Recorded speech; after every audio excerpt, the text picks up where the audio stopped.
Man, when was the last time you took yourself in for routine maintenance?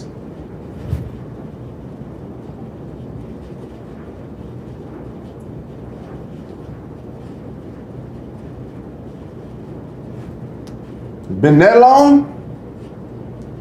Man, it's a crying shame. Stay tuned. We're about to talk about it.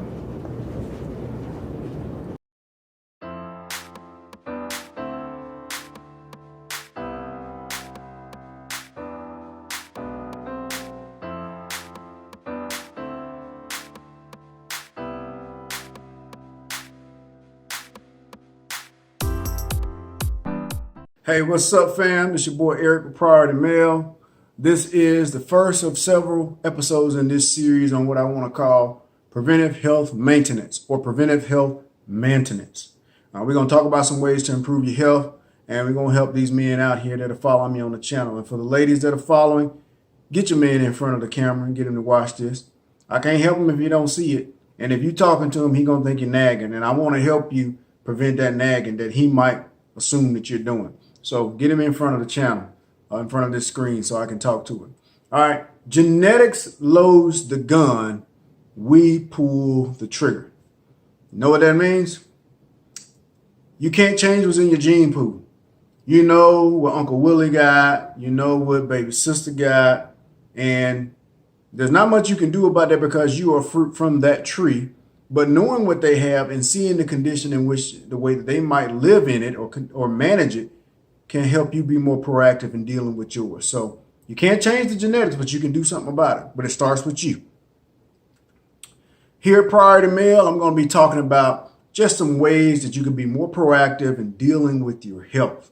A lot of people are scared to go to the doctor because of what they might find out. And in that, you're neglecting basically to try to stay on top of this.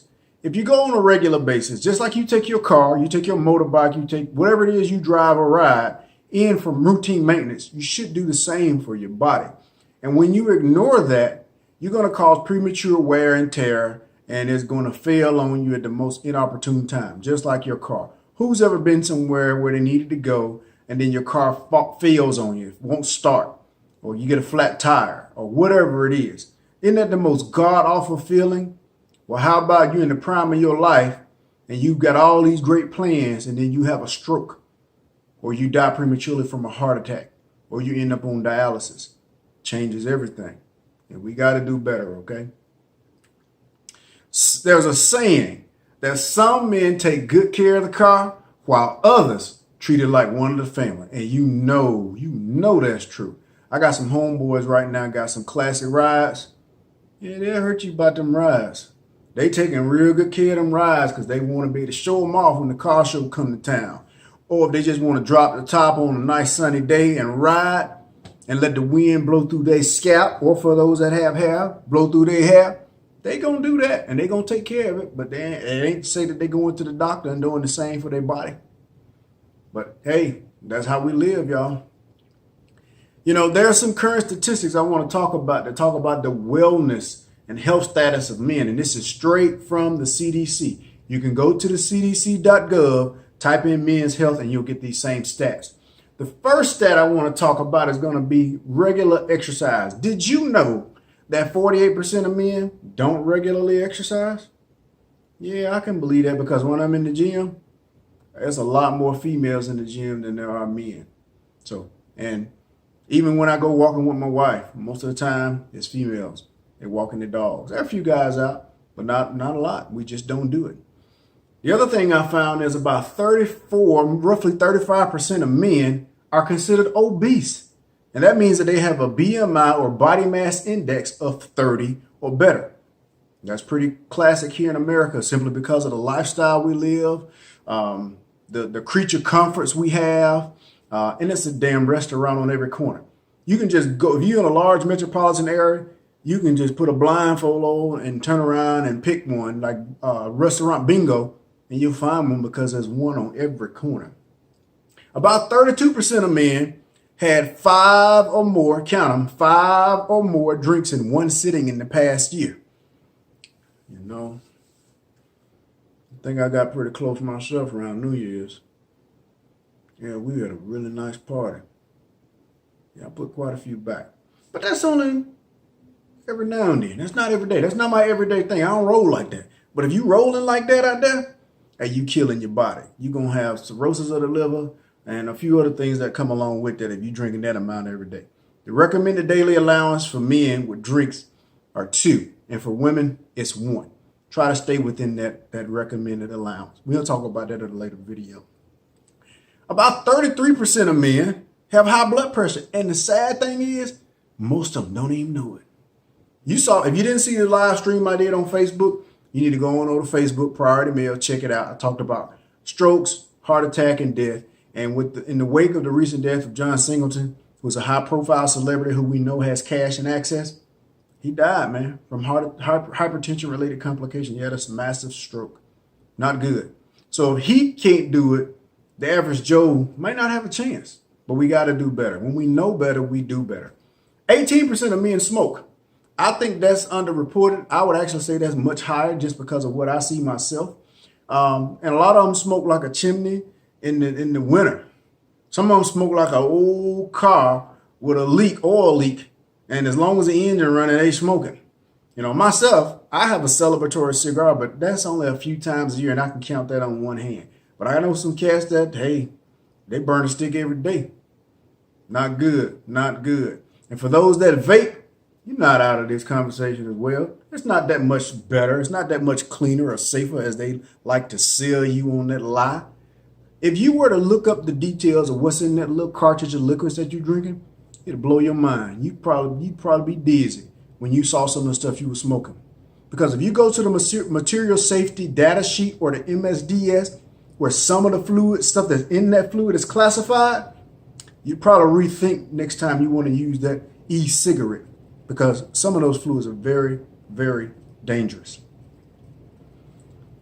About 12% of men under the age of 65 don't have health insurance. I think this was underreported as well because I think that's much higher.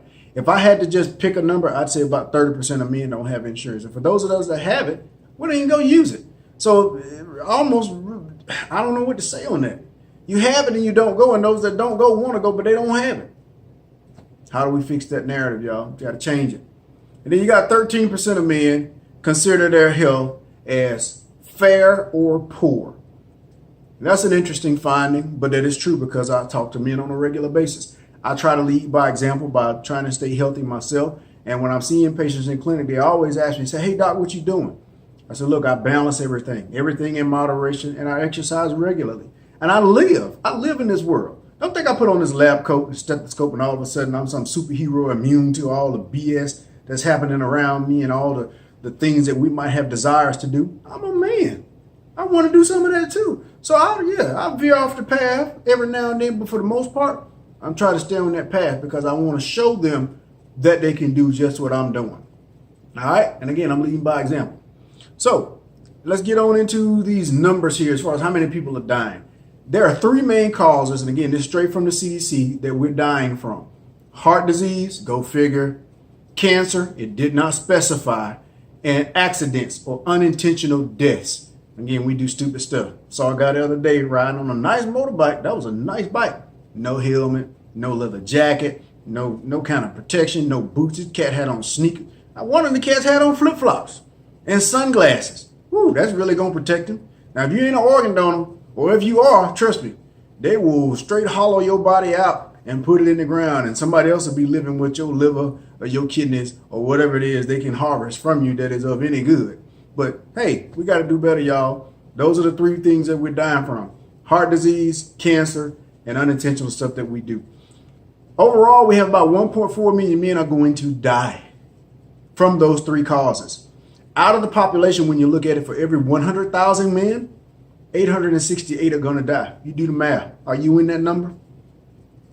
I don't want to be in that number. I'm not going to intentionally put myself in danger or harm's way. But unfortunately, some of us do simply because of what we do and what we don't do. All right. With that said, gentlemen, we're going to wrap up this first part of the series. This is the first leg in this race for health maintenance or health prevention that we're going to be talking about. So you got to stay tuned. Get on over to the Priority Mail channel at Priority Mail. Comment, like, subscribe, share this with your circle of influence. Let me know what we need to work on. Let me know what you want to talk about. I want to hear the good, the bad, and the ugly, because I can't improve this and give you what I think you need if I don't know. If I'm just speaking from what I want to do, I want to hear from you. So let me know what you think, and I do appreciate the support. Peace. See you next episode. Tune in, and I want you to always remember, it's easier to stay well than it is to get well. #Priority Mail. All right, signing out.